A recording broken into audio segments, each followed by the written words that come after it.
Ore apa ukatili ekijinsia arashu matejo imbaa apa naagira aasa nemesidan tiatua intomonok, tiatua intomonok olewa toolarin apa ooshomoita naa aitorrok apa pii.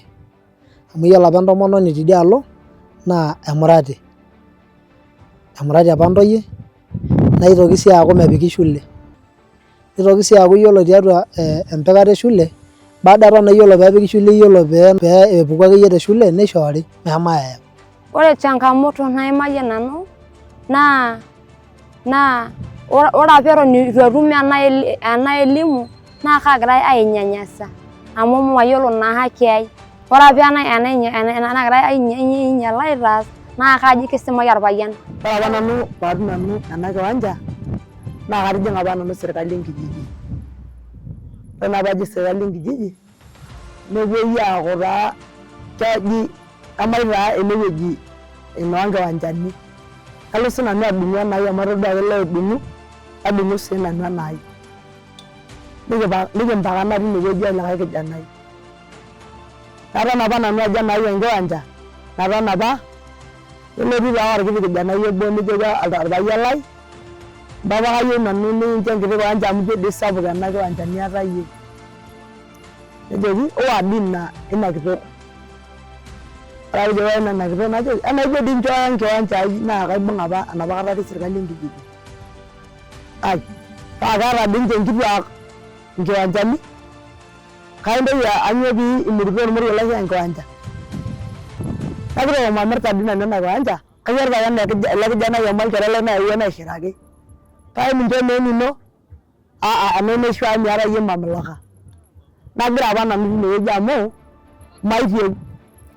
Yiolo peekiponu aatum ele shirika nikipuo dupoto amu kitayiolo ajo yiolo emurata oonkera nemeyieuni. Nikiponu aayiolou amu inyanyasitai apa yiok tenkata elukunya. Aa meeri yiok nikiarakino ormoruo naa ilo ake amu iyieunot e papa lino. Tulikuwa tunapata changamoto ya kunyanyapaliwa kumiliki ardhi. Kama ile ambaye nimeshuhudia mimi mwenyewe na macho yangu. Mtoto amebakwa, mtoto tuseme na pia ni bado ni mlemavu na bado amembaka. Ni mkubwa lakini ni mlemavu kama vile hayuko sawa. Kwa hiyo sasa alipombaka yule mtoto ilikuwa ni pale jirani nyumba ya hapo nyuma tu sio mbali. Akambaka yule mtoto. Watu wakanikimbilia hapa nyumbani, bibi njoo kuna mtu anamshika mtoto fulani pale. Nikatoka. Tukakimbia tukiwa wawili na mtoto wangu binti.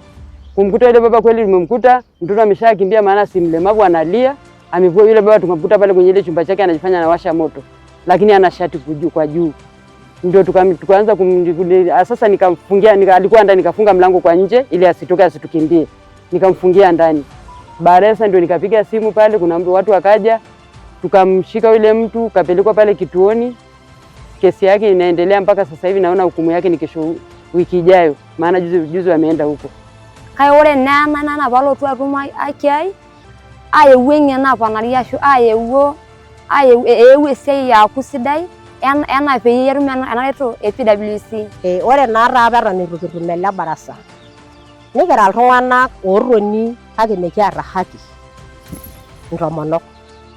Tenepuku taata enyamali peeji emiri enkiteng' meesilianareki entasat. Keton ake orpayian olayiok lenye nenyai enkiguana neeku ekiponunui ake aiduaya akeyie enkiteng' iipang'. Neeku aijo kai taa eloito enda kiteng' nejia ake emiritai toi. Ore enkurma nemiata haki tiatua olchamba lino entasat. Meetai entomononi ewalata niindim atejo ncheesie entoki naje ena nchoo ibelekenya ena kiteng' amu eeta apa irmaasai entoki naji ore taata empeku ena kiteng' memiri. Miindim entasat apa atejo. Etaa kitii apa abori naleng'. Ore taata enaa yiok inkituak kweli inyanyasaki apa yiok tidiakata naleng'. Amu kwanza ming'as ninye ore olchamba lorpayian lino neminteu atejo olalai. Akijo ake olalang' amu elelek ninye euni nemiri omekitung'uari oladuo soroto loonkera inonok iboitare ake nkera inonok. Nemikinchori lelo paek nemiata engolon nijo iyie nisimaarie. Amu kitii ina abori. Meetai taa oltung'ani lemeeta haki tenakop. Amu kira sii yiok iltung'anak oonarikino peeta haki enaa irkulie tung'anak pookin. Amu meeta apa enkitok ormaasai haki inye yoyote pookin naitore. Amaa taa mintore ena kerai ninap ilapaitin 9 paa kaitoki indim aitoria lewa lang taa kake irmang'ati tiatua yiok. Etii apa ntomonok atua mateso sapuk amu ore enkitok akelo apa mairowua nelo aisho earr oltoo lenkare. Ore peisho enkitok earr oltoo lenkare nitoki ayaki kunda nyamali amu eitokini anapu ena kerai neyauni ena kitok natoishe nemeetai enkare. Neeri ninye nejo ewuo kitok etoishe nearr ormoruo kinchorikuo enkare. Namake otikitoi ake eshomo duo bore enkop ake alo aing'oru enkare nelo ainepu esaisai nepuku enkerai omepuku. Ore iyie irragita tiaji itu itum enitoko nekijo nenye mpero lainei enkare.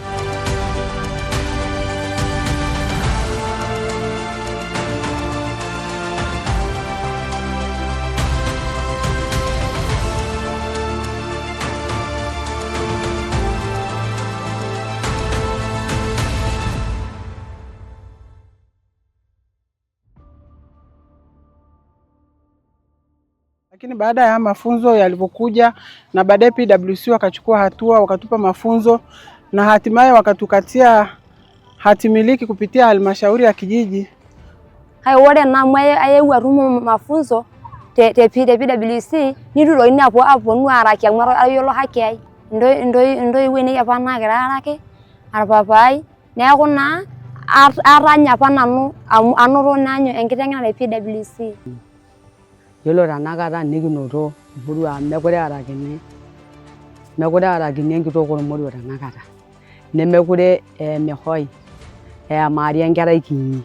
Amu yiolo tiapa ekenake apa noo nkishu shuk nilo kinyi nemintore entasat amu mee yieunot inonok, yieunot orpayian. Kake yiolo ake peekiponu atum ele shirika lang le SUS piteng'eni yiok nikiponu taata atum uhuru ntasati. Amu teneji taata emaari enkerai kinyi nikijing'aki nikijoki hoo meifaa ena entang'as enkerai alo shule nikimitiki. Yiolo peekidol ajo iko nikinko amu kira naata yiok iltung'anak loidipa aatodol atayiolo taata nikijoki mekure ifaa ena toki peesi ena. Etaa ena weena pincho enkerai ino uhuru peemitoki aema kinyi amu kitumito madhara naleng tiatua nkera emaaritai kunyinyik. Mara baada ya elimu kuna mabadiliko makubwa kwa sababu hata kumeanza kutokea kuna taarifa zinazoripotiwa kwenye ngazi ya kituo kama kwetu, maana sisi tunaye afisa ustawi ambao pia ndio moja ya jukumu lake la kupinga ukatili wa kijinsia. Tunashukuru sana shirika la PWC kwa kuja kutupa uwezo wa kutambua haki ya mtoto na mama katika vijiji zetu. Lakini tukinyamaza maana yake ugandamizaji utaendelea tu, na tunaendelea kupita mashuleni na kuwaelimisha watoto ili wajue kwamba wanahitaji wasimame kwenye nafasi zile za kusimamiwa katika masuala mazima ya ukatili wa kijinsia. Wakina baba, imefika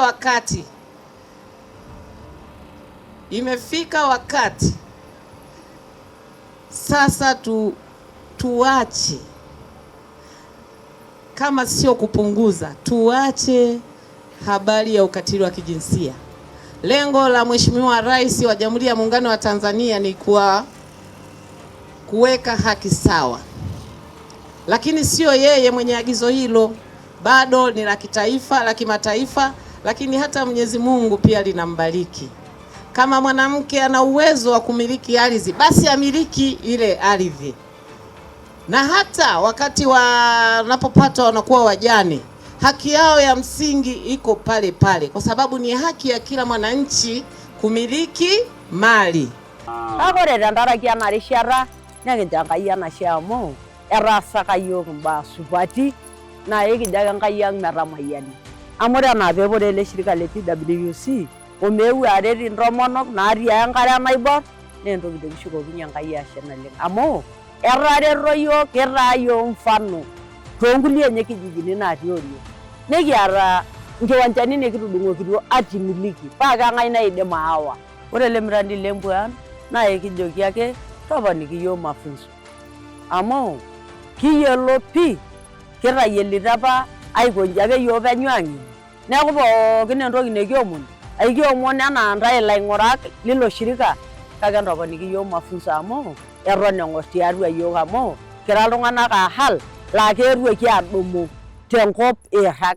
Neeku enaikash eneponikini iyiok enkae mafunzo amu idolta naa ajo kira taa apa ng'eni ilewa oibokitio iyiok enkop.